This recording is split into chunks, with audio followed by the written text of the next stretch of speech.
Hi,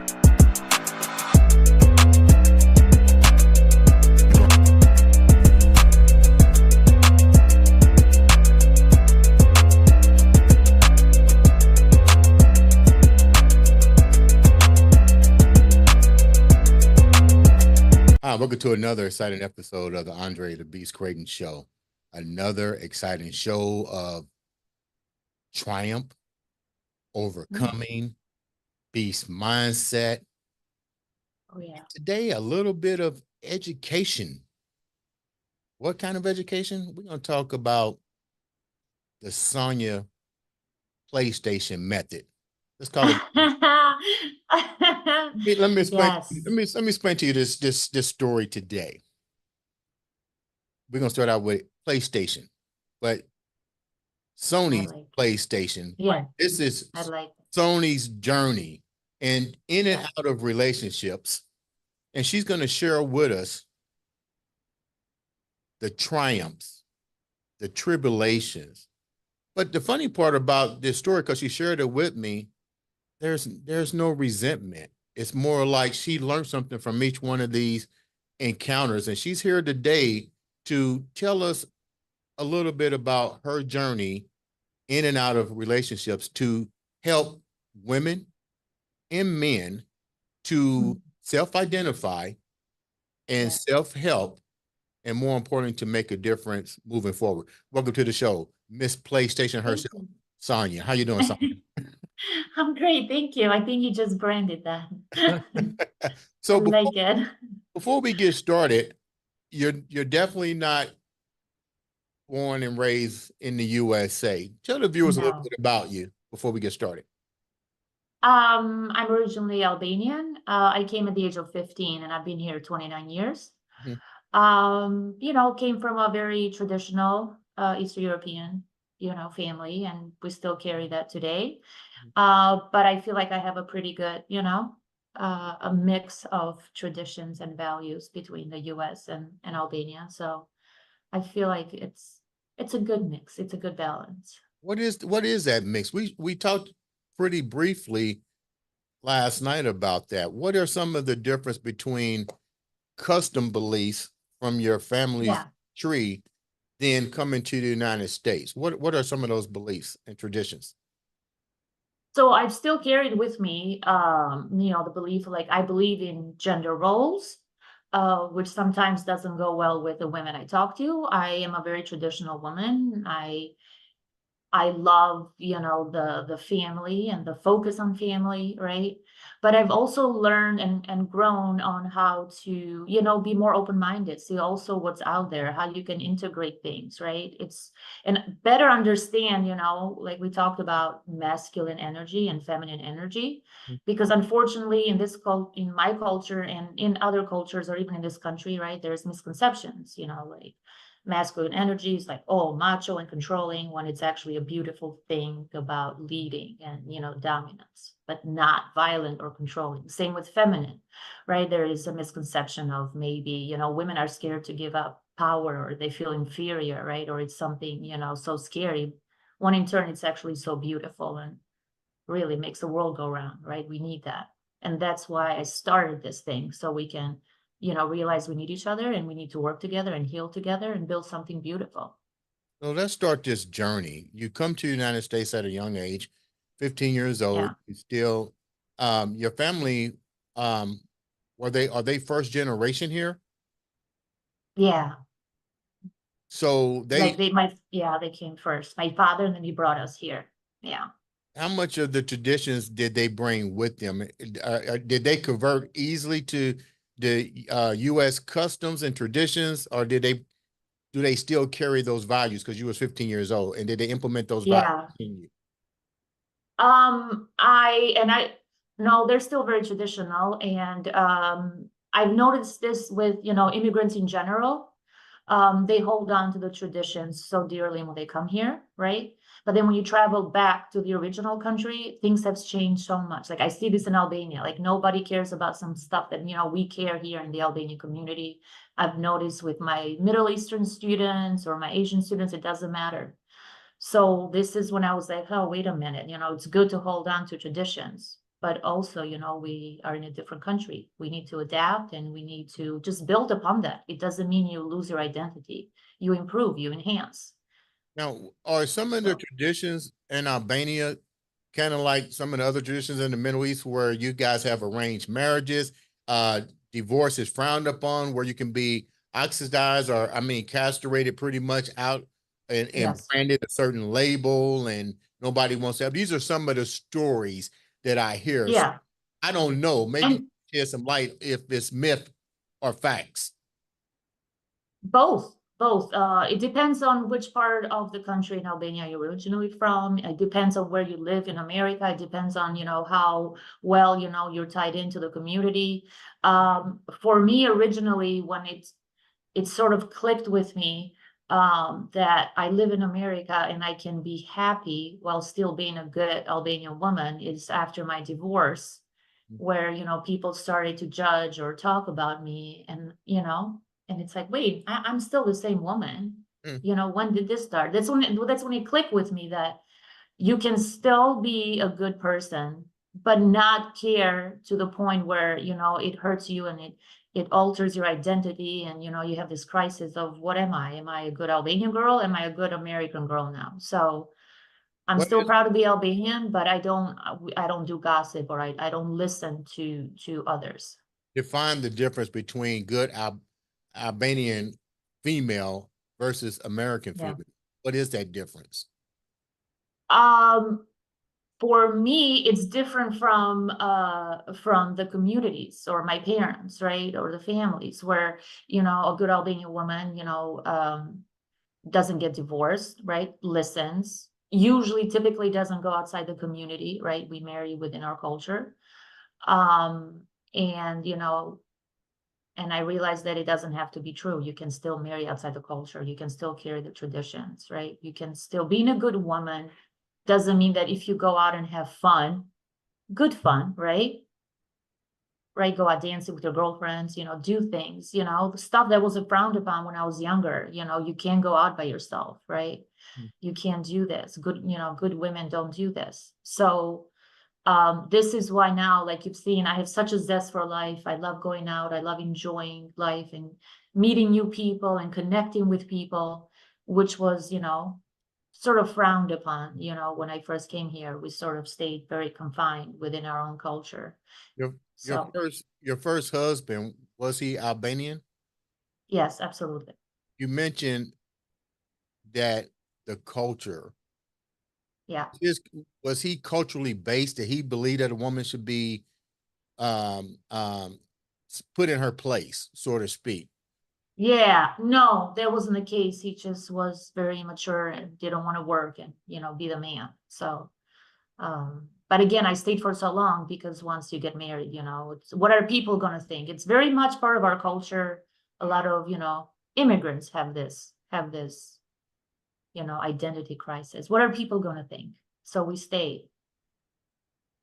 You don't seem like the So, type of female, you don't seem like the type of female that would have tolerated this. oh, So why did you stay? Was it to please your family to some extent? yes, 100%. Did your family see We, what was going on, and did you share any of the um yes, pains? What did they say to you? yes. It doesn't matter. Once you get married, it doesn't matter. People know now. Once somebody touches you, people know now. So you were his, and that's it. Um, Now I'm speaking from my own experience because I know plenty of Albanian families where, they even went outside the culture and the parents were very supportive, and that was fine. But in my family and many other families, and many of my students share the same experiences, many of my Middle Eastern students, where, once they got married, that was it. Whether the husband is, an alcoholic or cheats or, does anything that is not acceptable, it doesn't matter because now you're stuck. Now you're a college teacher, I am. and you deal with these problems, Yeah. both male and female, Yes. but they have strong family ties to the culture. Yes. how do you do that without causing ridicule, without causing disturbance to your own life and putting their lives and their values in, I won't even say jeopardy, but how Yeah. do you convince them to change and look at a whole different way of, I won't call it colonialism, but you're making them say you don't have to put up with this. Yeah. Yeah.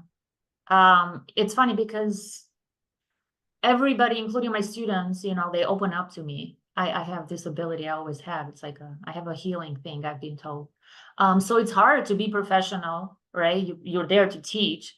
And then also when somebody opens up to you and says, I'm in this situation, um, which happened again last semester, and I advised one of my students that I cannot interfere in a marriage. However, if you feel you are in this situation or if you feel you're in danger, right?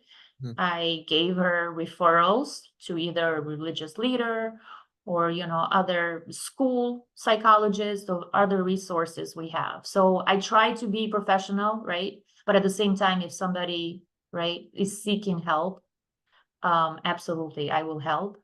Um, while still trying to maintain, that I understand your culture, right? But we are in America. So you can still be the traditional woman you are. You can still be, follow your religion, So what which is by the way doesn't preach any violence against each other. I'm sorry.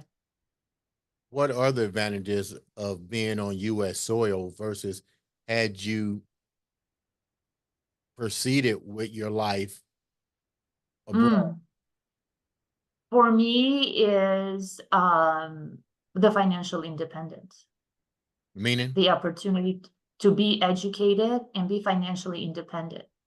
So if you are in an abusive situation, you can leave. So financial freedom for me is choice and opportunity and freedom, right? It's not to be used in a way where women say, I don't need a man. I make my own money, right? mm, It's there so you can contribute if you want to, take care of the family, but also have a choice if, in case of an abusive, right, situation. so you're saying That that these opportunities are minimized, yes, rarely available in other countries that you are yes. affiliated with. So the women Yeah, but become, even in America, because I hear, men talk about the good old days. But we have to realize that even in America, um, women stayed, not because, people, get a little bit romantic and, nostalgic about things. Women stayed in relationships in America, even 50, 60 years ago, because they couldn't leave, right? They didn't have the financial freedom. They couldn't open a credit card, right? They couldn't own a house, right? So women stayed. So for me, financial freedom, again, it's about choice in case something bad happens. It's not to be thrown in the face of a man. I don't need you because I got my own money. how widespread is this right now? Yeah, you're right. We're in America. We're not in the 15 and the 18, 1700s. Women since the late 70s and the mid 60s have now had a voice, which really that Yeah, voice resonated abroad. It might have, I believe, it started here in the United States, but it resonated across the yeah, big pond to some yeah, extent. But evidently, yeah. it hasn't made such a global impact because you're telling me now, even as a teacher, that you're seeing it even more so with your students. What do Yeah, you think I the see. percentage would be? I'm sorry, I missed it. What would be the what? What do you think? I know it's a hypothetical question, but what do you think the percentage is of women having to deal with these issues? Oh, um, I would say it's still high. And I have international students from Africa, Middle East, Asia, um, Latinos. And I honestly would say the majority of the students I talk to, female, are struggling in some way to find a balance, Mhm. or are struggling in relationships where again, there's a misconception that masculine energy means macho and controlling, right? And they just have a hard time dealing it with that, especially now that they're coming to school, they're becoming educated, right? And they're seeing that it doesn't have to be this way. I've also seen it with male students, right, who are trying to be, more open-minded and loving, right, and understanding, or, even like to cook for their women, right? But it's even the ones that want to try, they're sort of, they make other friends make fun of them. Like, what are you? A man doesn't cook, a man doesn't clean, right? So even for the younger generation that is trying to integrate into the culture, there's sort of, the older macho mentality of men are supposed to be this way, show them the place. You don't help them out. So I see that quite often, actually. You get married and you stayed in the marriage for how many years? 7 years almost, yeah. So what was life like for you once you walked away from that marriage? What had to be Uh, redone, or did anything have to be redone for you? no, it was hard. It was a hard experience because, again, like I said, the stigma after you get divorced, right? Hmm. And it's like a moment where you like sort of disassociate from reality, because you're like, well, last week I was a good girl while I was married, and now that I signed the papers, all of a sudden I'm not. I'm like, what happened like in a week? I'm still me, Like, when did I become, crazy wild woman that I'm doing all these crazy things? I was literally at work. So once that clicks with you, you're like, okay, okay, I can still be a good Albanian woman, but still do me. Like, I'm still gonna go be happy. I'm gonna go out. I'm gonna travel by myself, right? Or, with my kids. But it was just very taboo. And that's when it clicked with me. At the end of the day, people are still gonna talk about you, Hmm. no matter what. You can be So perfect and they're still gonna talk about you. how many you talking about a close knit community Yes. begin with? So pretty much Mhm. everybody knew your business and Oh, stuff. yeah. So Oh, yeah. how much how much of the gossip did you hear that it was your fault that this happened? Oh, yeah. A lot.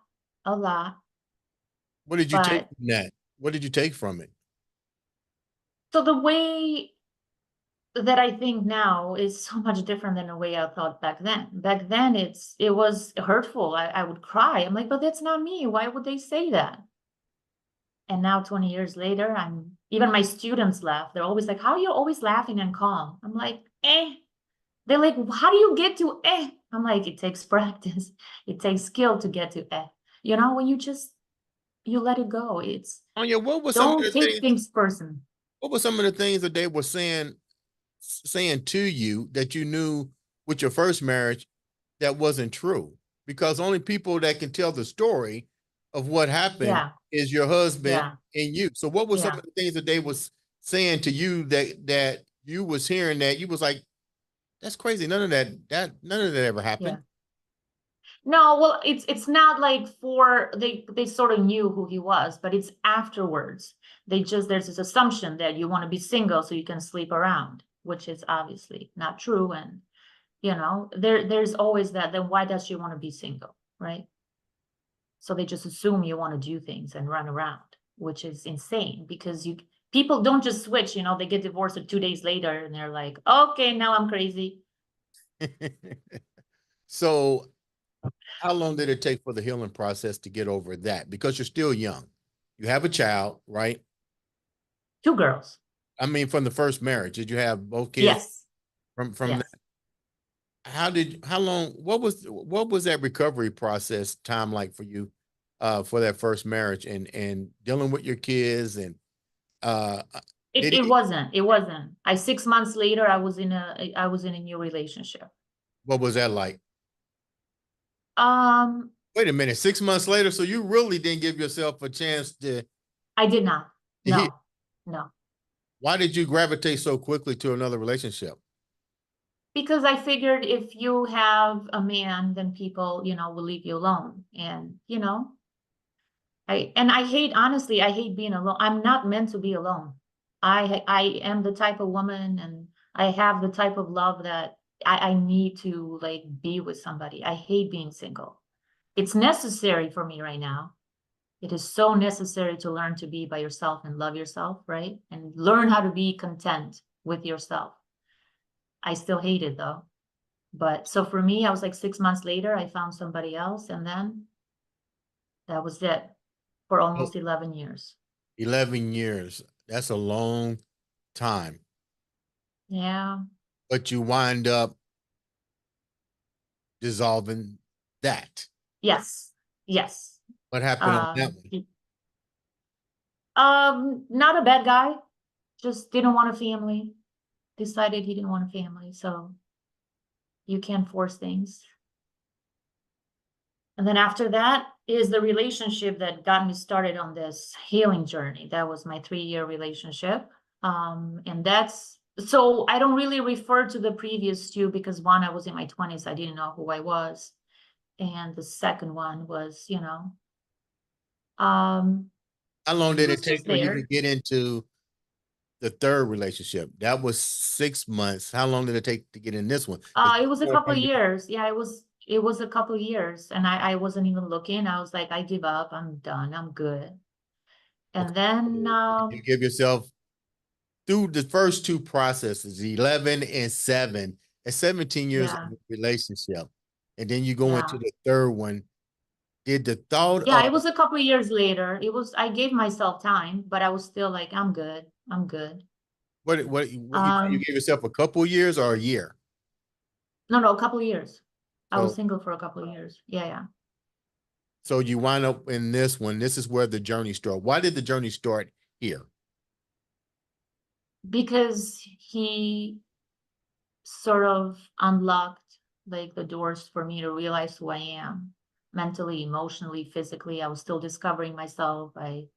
He allowed me to be me, and that Explain a was little bit amazing. more what you mean by that. He allowed you to be you. What came out of you after 17 plus years a relationship that all of a sudden this one right here, what did he do or what did you do to go, what the fuck am I doing? Here's a light bulb that just clicked in my head. Well, initially, it was throughout the whole 3 years, we clicked on every level, emotionally and mentally and physically and intellectually. Like, it was like, aha, this guy's meant for me. And it's hard to come back from that.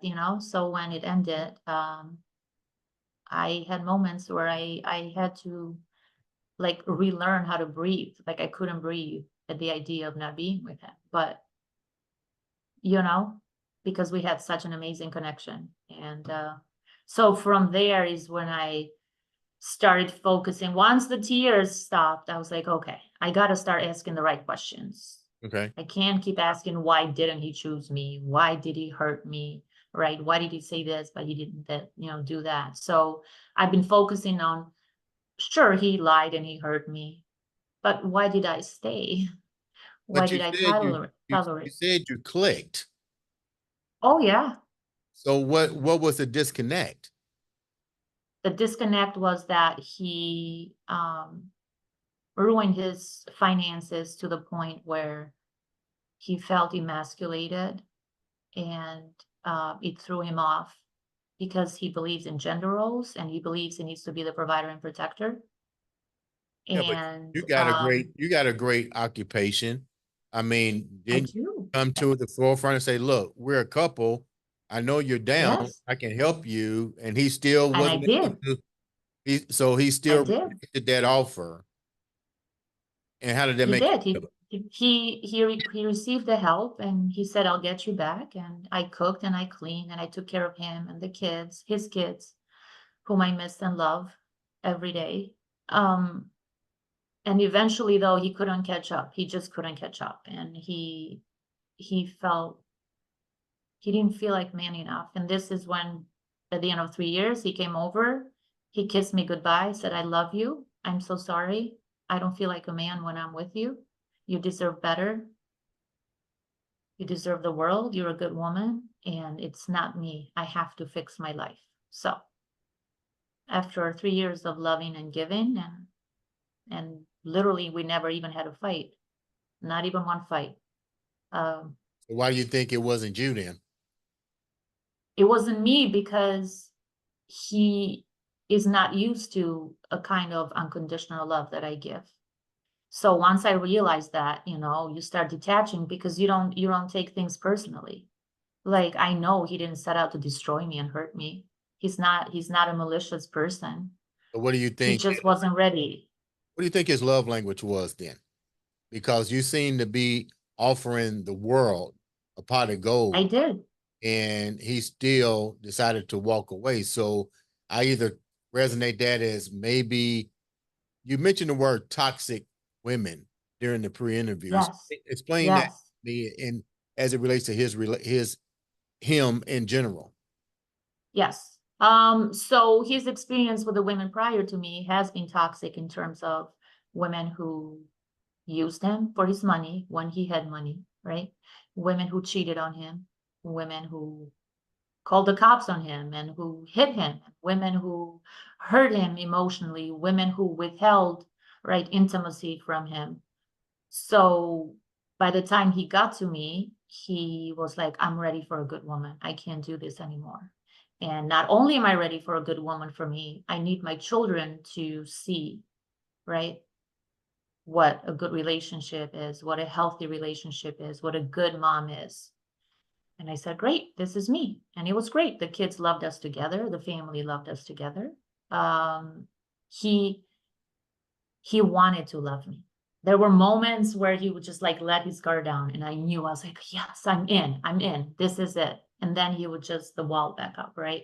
So, like I said, it's not. It wasn't malicious. He really tried. He wanted to love me. He wanted to love like a good woman. What was his But his previous brain, girlfriend like? What was his previous relationship, right? You said he had kids. That's not by you, but yes, by somebody else. What was his relationship no. like with his baby's mom? So he was married and had his 3 kids with his ex-wife, the one who was, emotionally and verbally abusive. And this is what the kids saw, right? Mhm. The mom being abusive towards the father. And then after that, he had a young woman. I guess he was going through like a midlife crisis, like, 18 years younger. Who obviously, at a young woman, right? Used him, right? Hurt him, cheated, right? Took his money. So by the time he got to me, he was used to that type of woman.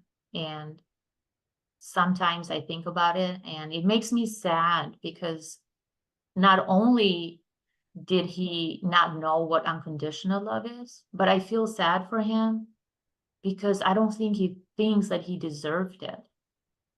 I think this is why he was like constantly like self-sabotaging. Mhm. Just when I was like, I'm in, he would just nope, right? Right back up, very stern and very like, okay.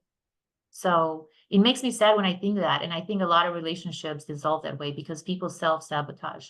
They either don't know how to be happy or they don't think they deserve happiness or love. So What are you they learning from self-sabotage. what are you learning from the three experience? You you didn't take the journey the first time. The second time No. was 11 years. And then after 11 years, you get into this one and find out that all three of them came with some type of collateral damage. But the Yeah, damage isn't so much from what I can hear, you're you can't fix damages. So are you a fixer, that's it. or did you Yes. try to worry about trying to fix yourself out of all this? No, that and this is why I keep telling people that, it's so many unhealed people out there because we only get to the part when we're blaming the other person. We don't get to the part when we look inward, right? So this is why we keep repeating patterns, right? This is why God is like, I'm going to put you in the same situation. You're going to repeat the situation just with a different person now. So after that, you have to stop and you have to say, why? Why am I choosing people like this? Why am I staying? Why am I tolerating?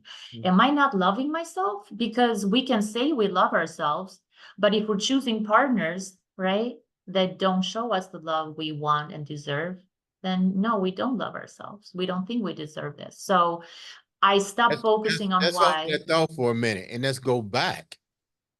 Okay. Go back and ask yourself that Yeah. question right now. Okay. Why? Yeah. Did you love yourself? Did you because look in the mirror? I did not. I did not, because self-love in my culture doesn't exist. Because self-love is synonymous with selfishness. This is very much a Western concept. People don't realize that in the Western society, we say, I'm good, I'm great, look at me, I'm amazing, right? I deserve this. I still can't take a compliment. In my 40s, I've learned to take a compliment. Like if people say, oh my God, you're so pretty, I'm like, oh, it's just the makeup. And they just look at me like, take the compliment, lady. So self-love, it was like a very foreign concept to me. Um, but I realized that it's not being selfish, right? So once you learn self-love, then you can, it comes inadvertently, the boundaries and expectations come. So once you learn to love yourself, you don't put up with stuff because now you have boundaries. So I used to think like the next one, I'm going to do this and I'm going to stop this. And no, you don't. No, you don't. Because if you don't love yourself, you're not going to have those boundaries. You're not going to communicate the expectations well. So my pattern, I realize is I'm a healer, which is great, but I'm also a fixer, right? So I realized that. And then I realized you can't fix people who don't want to be fixed. But then you go deeper, then you realize, okay, but why? Why do you have this need to fix people? Oh, because hello, childhood, right? People don't realize how much like childhood trauma, plays a role into this. Oh, because the need for me to heal people, right, comes from a need, right? When I was a child, not being heard, right? Not being healed, not receiving what I needed. So Is that now it what happened? manifests. That what happened to you? Yes. Explain.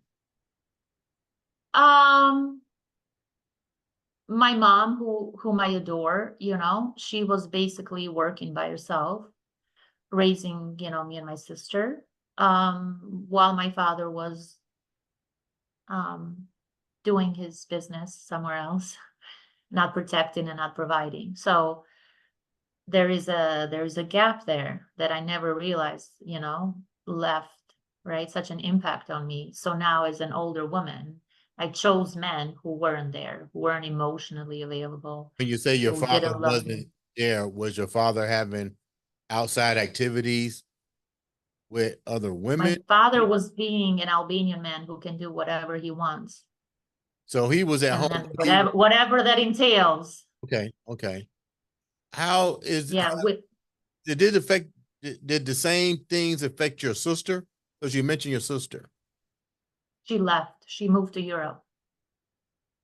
She lives in Europe. She got smart and she removed herself from toxic environments.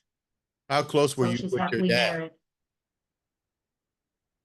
Not very. And it still exists today, What are the regrets you have unfortunately. for that? That he blamed What it are on? the regrets?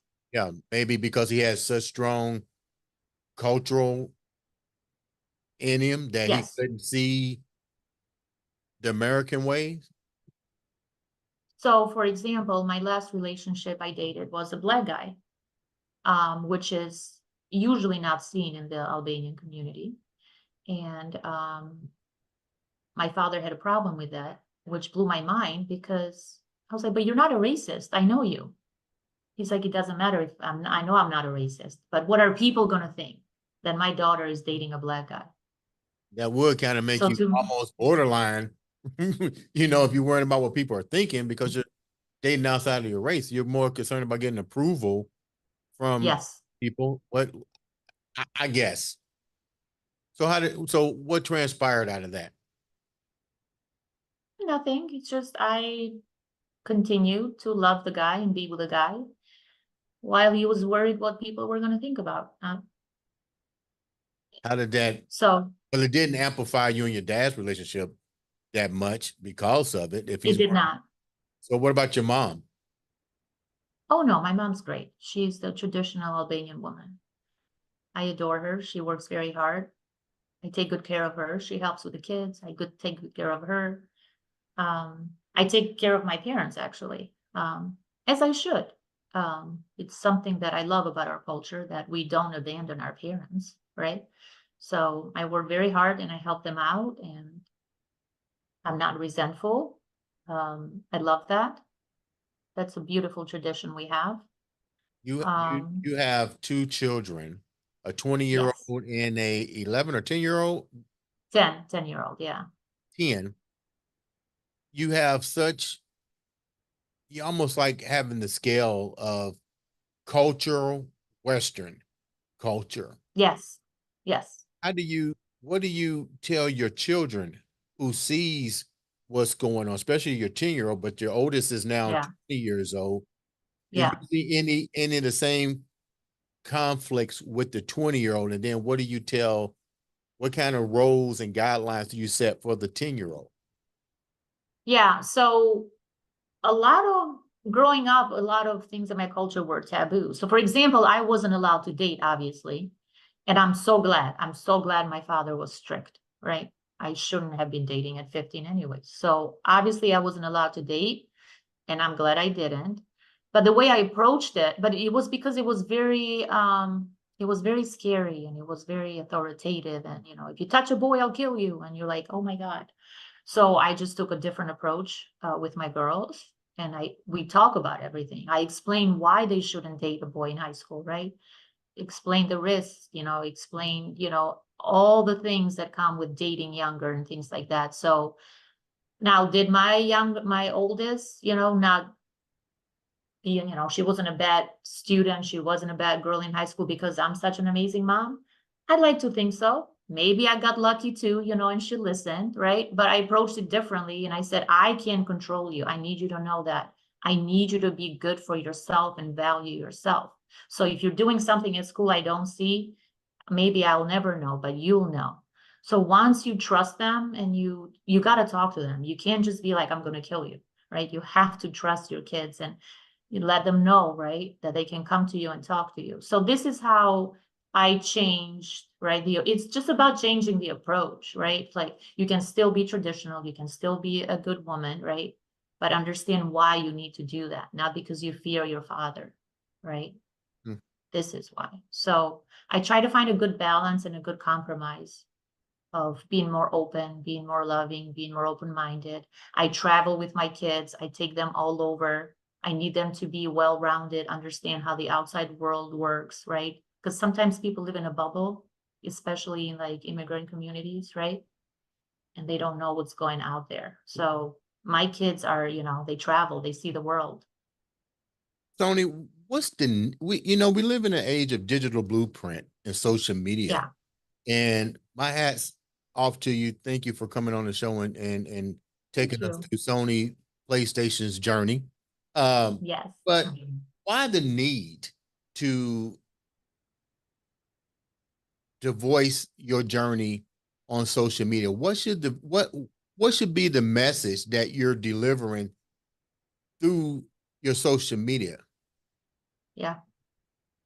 So my message is, it comes from one, everybody tells me I give good advice. And I was like, maybe I should do this online.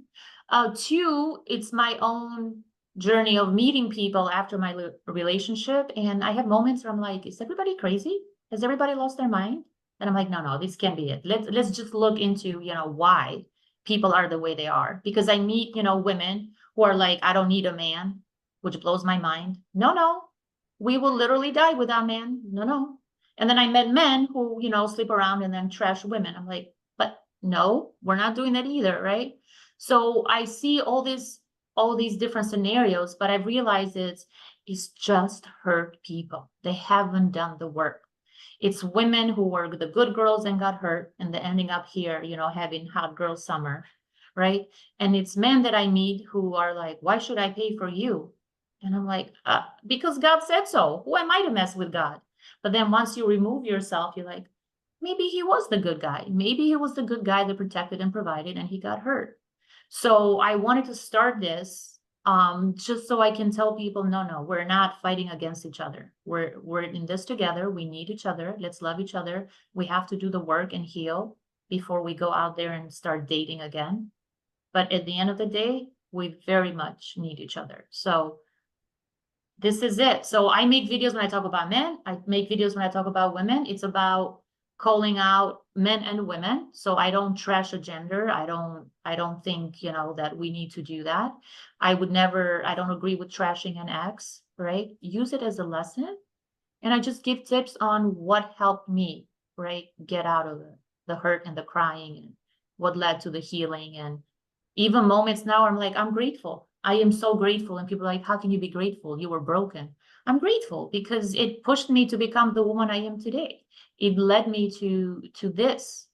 That's why I'm grateful, because once you see things as it's God's way of redirecting you, then you're like, it wasn't a bad thing. It was just a lesson.